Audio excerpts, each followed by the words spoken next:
Assalamualaikum warahmatullahi wabarakatuh. Nama Hafiz Azhari, kelas 11 MIA 1. Akan membacakan tentang bab 5, yaitu sistem pertahanan tubuh pada manusia.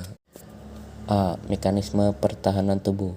Sistem pertahanan tubuh merupakan sistem yang berperan melindungi tubuh dari berbagai infeksi patogen seperti virus, bakteri, jamur, atau protozoa sehingga seseorang dapat terhindar dari berbagai jenis penyakit.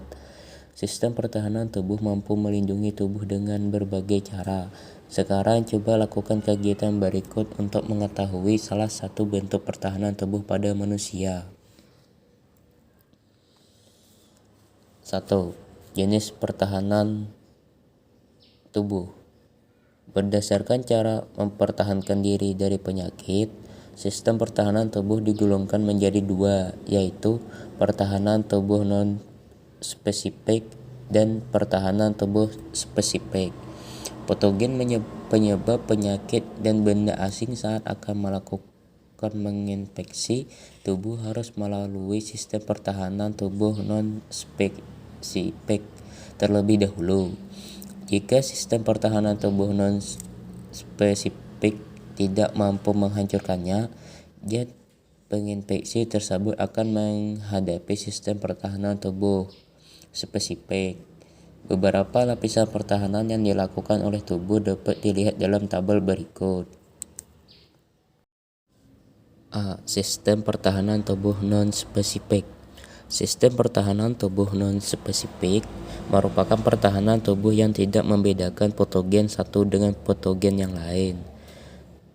Sistem pertahanan tubuh non-spesifik melibatkan beberapa jaringan tubuh dalam melawan patogen. Sistem pertahanan tubuh non-spesifik disebut sebagai sistem pertahanan tubuh bawaan, innate immune system. Pertahanan tubuh non-spesifik sudah diperoleh manusia sejak lahir. Sistem pertahanan tubuh non-spesifik bekerja lebih cepat dibandingkan sistem pertahanan tubuh spesifik. Respons sistem pertahanan tubuh non-spesifik terhadap patogen selalu sama, sehingga paparan patogen secara berulang tidak dapat meningkatkan kinerja sistem pertahanan tubuh. Dalam melawan patogen, sistem pertahanan tubuh non-spesifik melibatkan dua garis pertahanan sebagai berikut. 1.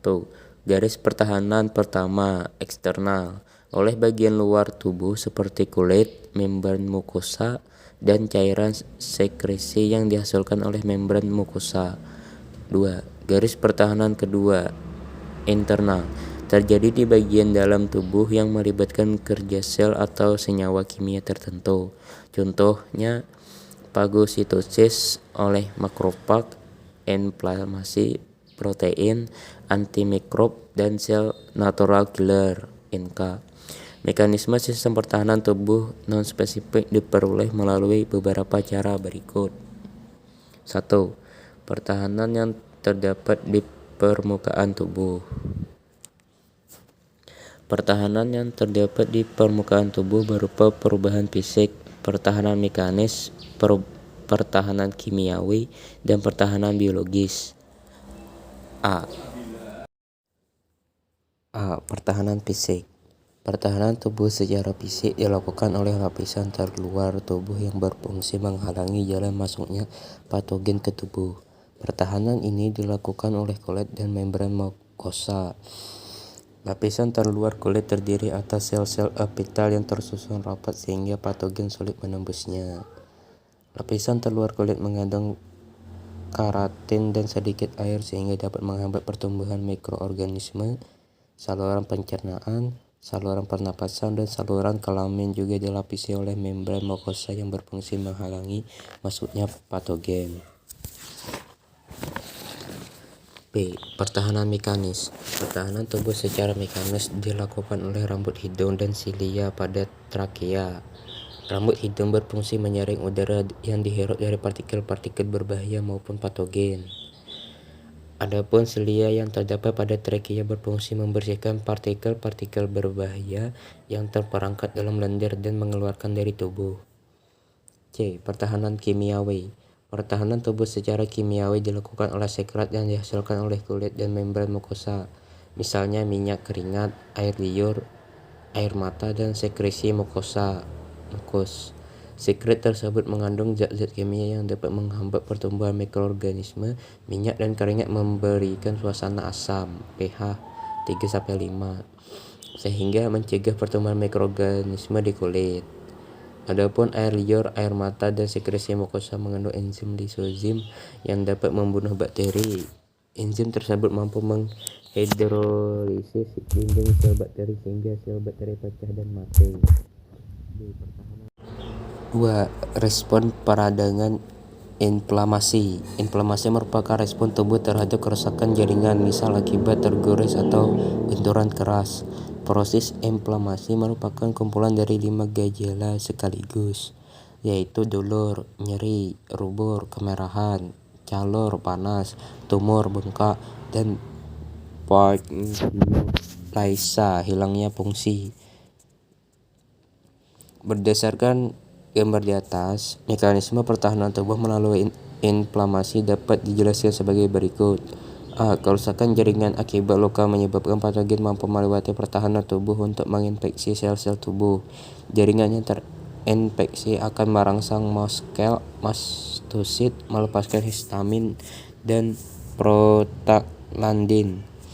B. Terjadi pelebaran pembuluh darah yang mengakibatkan peningkatan kecepatan aliran darah sehingga permeabilitas pembuluh darah meningkat. Daerah yang terinfeksi menjadi warna kemerahan, panas, bengkak, dan terasa nyeri. Peningkatan kecepatan aliran darah terjadi perpindahan fagosit, neutrofil, dan monosit menuju jaringan yang terinfeksi. Selanjutnya, fagosit memakan patogen melalui proses fagositosis. Inflamasi berfungsi mencegah infeksi penyebar ke jaringan lain serta mempercepat proses penyembuhan. Reaksi juga berfungsi sebagai sinyal bahaya dan sebagai perintah agar sel darah putih, neutrofil, dan monosit melakukan fagositosis terhadap patogen yang menginfeksi tubuh. Fagositosis adalah suatu mekanisme pertahanan yang dilakukan oleh fagosit dengan jalan mencerna patogen atau partikel asing. Fagosit dibedakan menjadi fagosit mononukleer dan fagosit polimorfonukleer. Contoh fagosit mononukleer adalah monosit di dalam darah, dan jika bermigrasi ke jaringan akan berperan sebagai makrofag. Contoh fagosit polimorfonukleer adalah granulosit yang terdiri atas neutrofil, eosinofil, basofil, dan mastosit. Fagosit akan bekerja sama setelah memperoleh sinyal kimiawi dari jaringan yang terinfeksi oleh patogen. Mekanisme fagositosis dapat dijelaskan sebagai berikut. Pengenalan, recognition partikel asing, misalnya patogen menyebabkan penyakit terdeteksi oleh fagosit. Pergerakan, chemotasis, setelah suatu partikel asing dikenali, fagosit akan bergerak menuju partikel tersebut. Perlekatan, adhesion, setelah fagosit bergerak menuju partikel asing, partikel tersebut akan melekat dengan reseptor pada membran fagosit. Penelanan, ingestion, ketika partikel asing telah berikatan dengan reseptor membran plasma fagosit, membran fagosit akan menyelubungi seluruh permukaan partikel asing dan menelannya ke sitoplasma dalam sebuah gelembung mirip vakuola yang disebut fagosum. Pencernaan, digestion, lisosom yang berisi enzim-enzim penghancur seperti acid hidrolas dan paroxidase berfungsi dengan fagosum membentuk fagolisosum. Pengeluaran, releasing, produk sisa partikel asing yang tidak dicerna akan dikeluarkan oleh fagosit.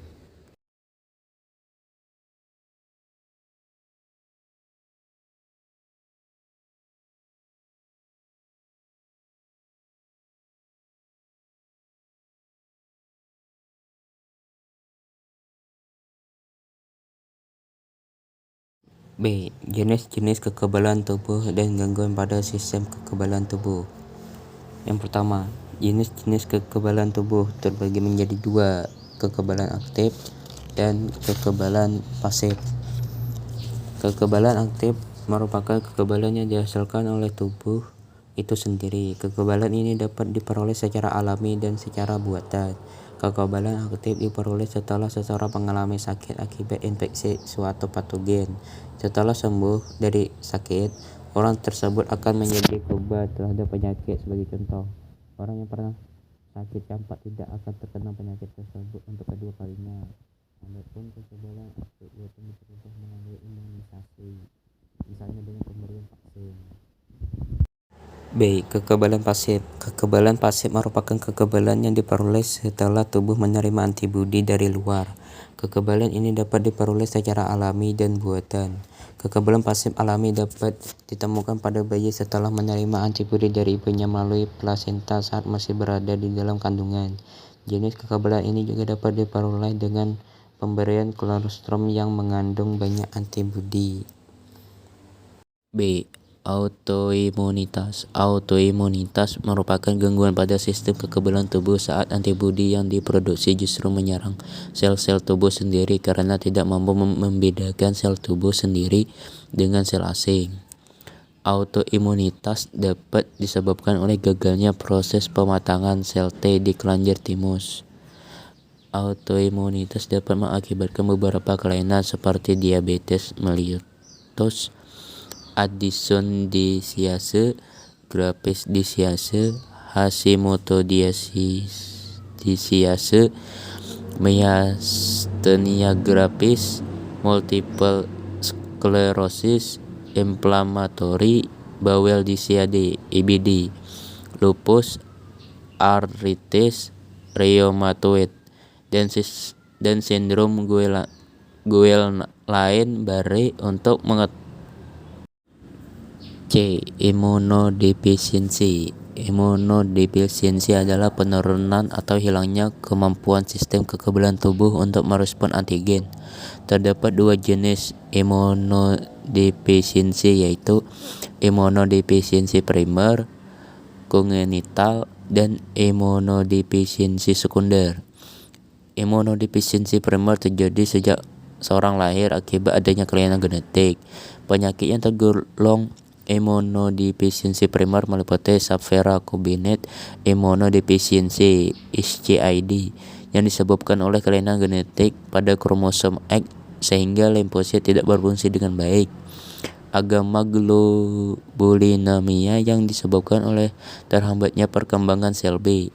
Sindrom di Guernsey yang disebabkan oleh mutasi genetik pada kromosom 22 dan sindrom Wiskott-Aldrich yang disebabkan oleh mutasi genetik pada kromosom XP11.23. Adapun imunodefisiensi sekunder terjadi akibat adanya infeksi atau efek dari obat-obatan. Penyakit yang tergolong imunodefisiensi sekunder meliputi limfoma, multiple myeloma, mononukleosis, dan AIDS.